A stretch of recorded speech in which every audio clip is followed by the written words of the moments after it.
Alright, hello everybody. My name is Mr. Darksphere, and welcome to another deck profile. We're back in Master Duel again. I've been getting the craze to play it again as of late.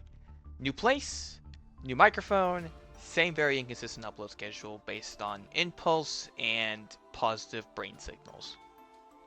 What basically inspired me to make this video is the fact that I would go on sites like Master Duel Meta, as well as see a bunch of different YouTube videos. Let me adjust my mic here. A bunch of different YouTube videos talking about how to play Blackwings, and usually the general consensus among people on those sites are that you have to play turn skip. What do I mean by turn skip? Well, you usually play, if I can spell it right,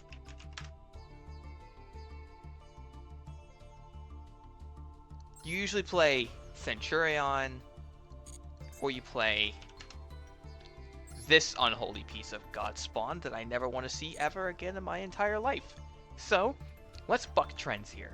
Today we're going to be showing you my Bystial Blackwing profile. I'm just going to be doing the deck profile today since it's like 2:30 in the morning, my time. But if you want me to do some games or show you guys how this deck works, please let me know down in the comment section below. And let's get into it. Now, just for context, this is going to be it's like a very personal deck list to me. You can gut out a lot of stuff in here for generic stuff, but I kind of wanted to have a bit of fun with this, so that's why you only see 1 in perm, 3 droll, Blackbird close, or whatever the hell else I put in this deck. This is supposed to be tailored to me, fun, but has a decent ceiling attached to it. So here we go. First off is 3 droll and Lockbird. This is mainly in here because I prefer this over Ash any day. But you know, Ash is still everywhere, so if you want to put Ash in, I'm not going to stop you, but I just prefer playing Droll and Lockbird personally. Next up we have Sharingan of the Waning Moon. This is a good target to send off of your say your Simoon, or if you can get into the graveyard through some other means, like via your, I'm trying to think, if you have like a Foolish Burial, or I believe one of the Blackwing cards sends a level 2 to the graveyard. Yeah, your Berea Storm. So if you Synchro Summon Berea Storm, you can send a Blackwing monster from deck to grave. Usually you want a level 2. So you can send Sharingan to graveyard as something you can hold on to till your opponent's turn. You can use it to pop a card. Next up, Harmattan. This is just another level 2 you can send to the graveyard, and then bring back later to do some more synchro plays. That's it. You can't really use the... You're not really going to be using the level modulation effect of it. It's just a level 2 card. Next up, 3 copies of Vada, the Emblem of Awakening. This is probably the best new piece of Blackwing support that we've got, allowing you to special summon a Black-Winged Dragon by sending itself and 2 materials from your deck to the graveyard. Now, most times, when you activate this effect, you're going to be sending the next 2 cards here. You're going to be sending Chinook, and you're going to be sending Zephyros the Elite. Chinook is good because you can be bringing it back later through another effect, which we'll get into. And Zephyros is because Zephyros is just a generically good card. You can use it to return soft once per turn cards that you're already playing in your combo back to your hand, and then special summon it and replay them and over again. I'll show you exactly what you send from your field to your hand later on.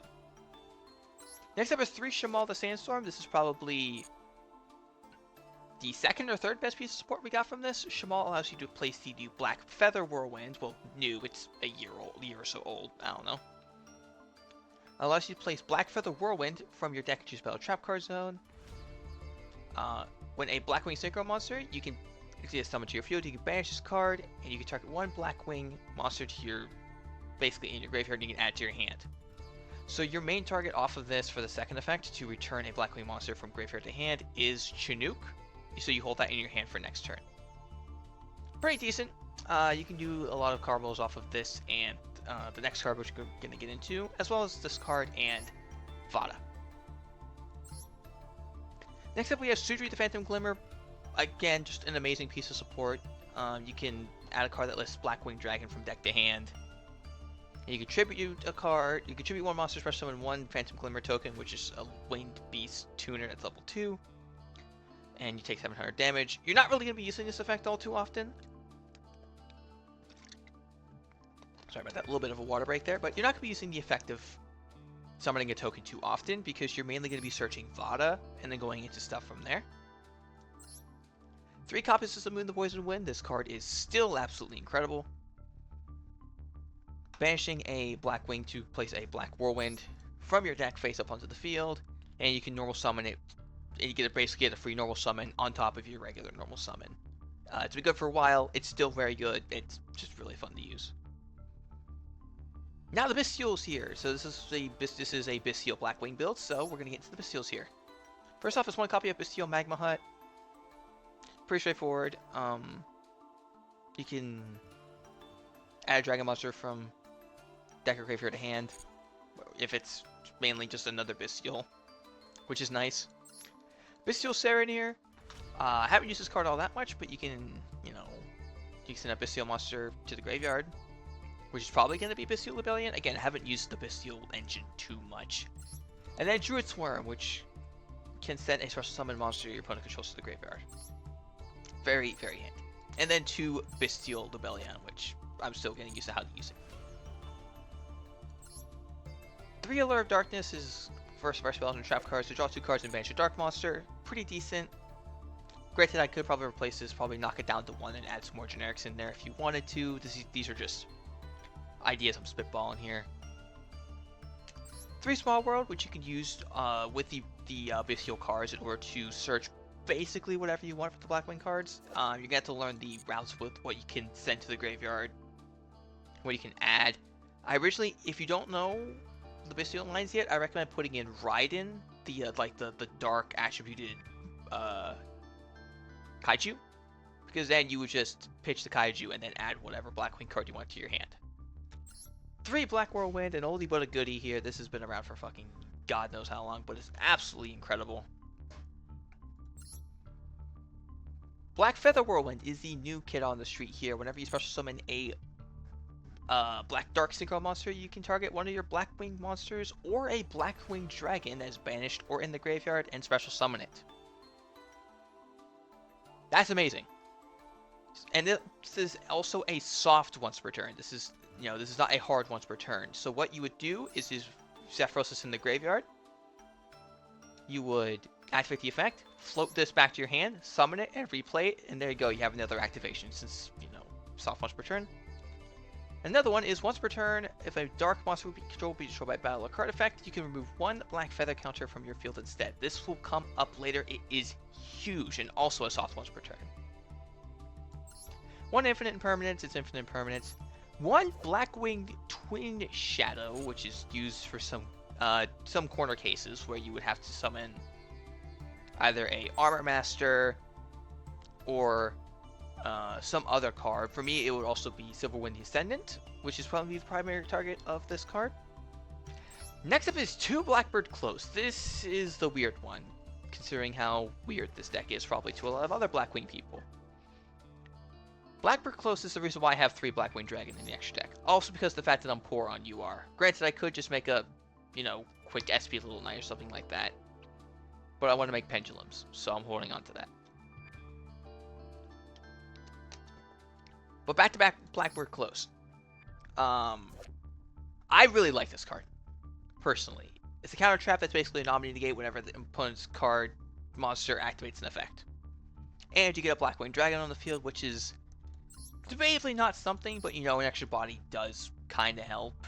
And if you live to next turn and that Blackwing Dragon's still on the field, you can probably pop off and go back into another line, which might go into like a Chaos Angel or something, or a Baron.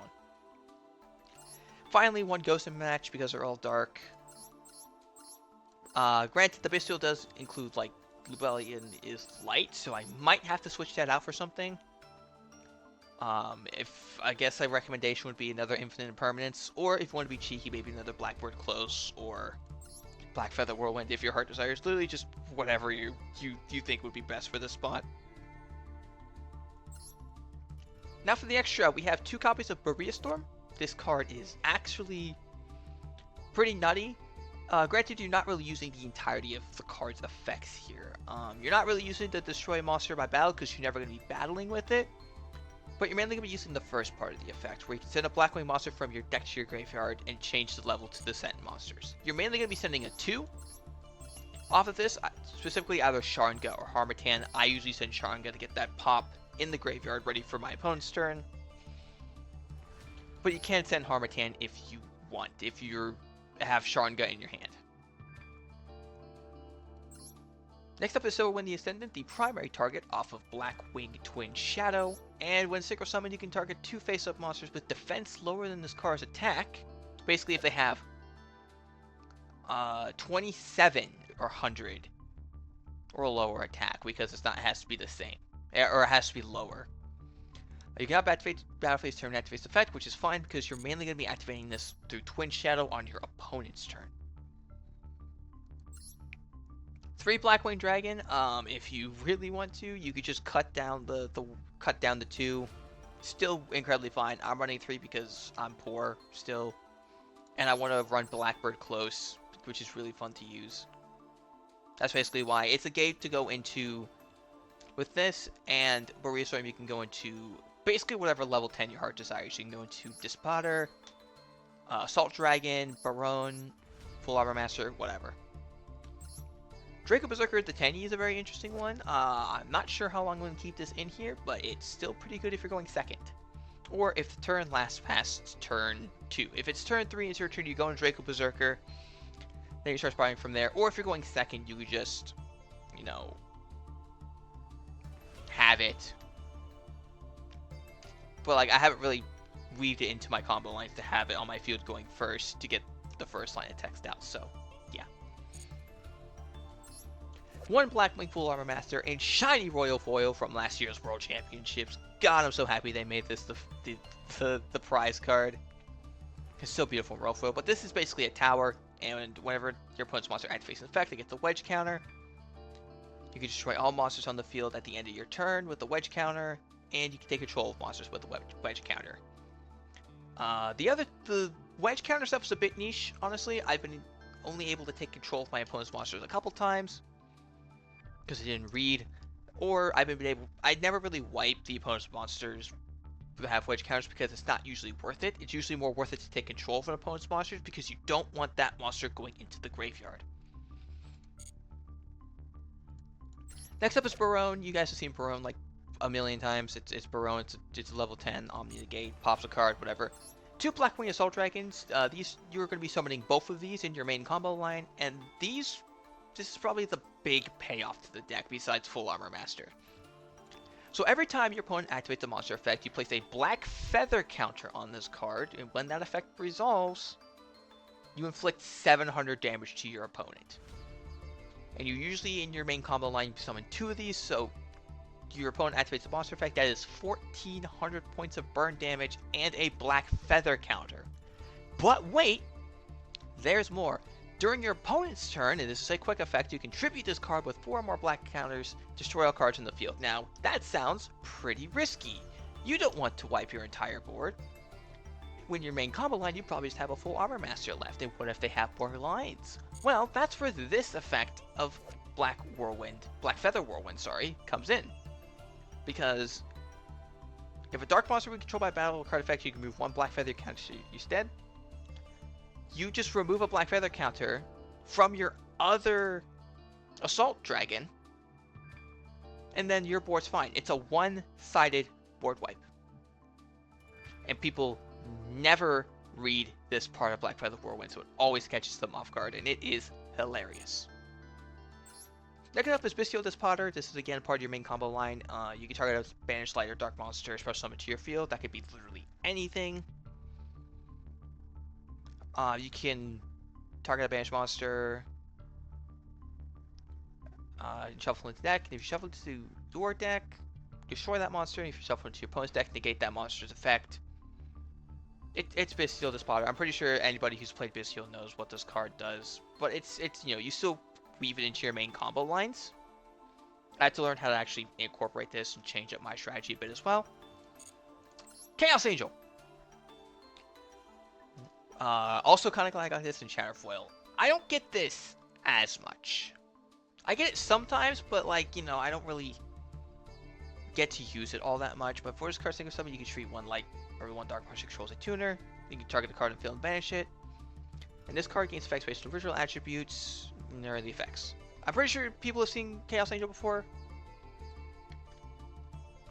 It's a staple for a lot of decks. It might be a staple for the light and darkness stuff that's coming out now, so there's that. And finally, the other two weird ones of the deck. Raider's Knight and Arc Rebellion Xyz Dragon. For the uninitiated, which is probably the first time I'm saying this, Arc Rebellion Xyz Dragon is my favorite card of all time. It was the first big secret rare that I pulled in real life, and it was part of the first win that I have ever gotten at a locals, and I just absolutely love this card. It's so fun to use. And it's really easy to pull out if you're going third, because you do have access to a few 4s that you can use. Plus, with your Black Feather Whirlwind, you can make Raider's Knight upgrade to Arc Rebellion. And thanks to Raider's Knight's effect, Arc Rebellion Xyz Dragon just doesn't go away. So you can just stack up a bunch of attack points and then just bunker your way to a win. Very cool and very funny. So there we have it. This is going to be my Blackwing deck for, God, what's the most recent set at this point in the game right now? What is it? The Forbidden Liberated. That's a weird name. So that's my Blackwing deck for post the Forbidden Liberated. And hope you guys enjoyed this video, and I will see you guys next time.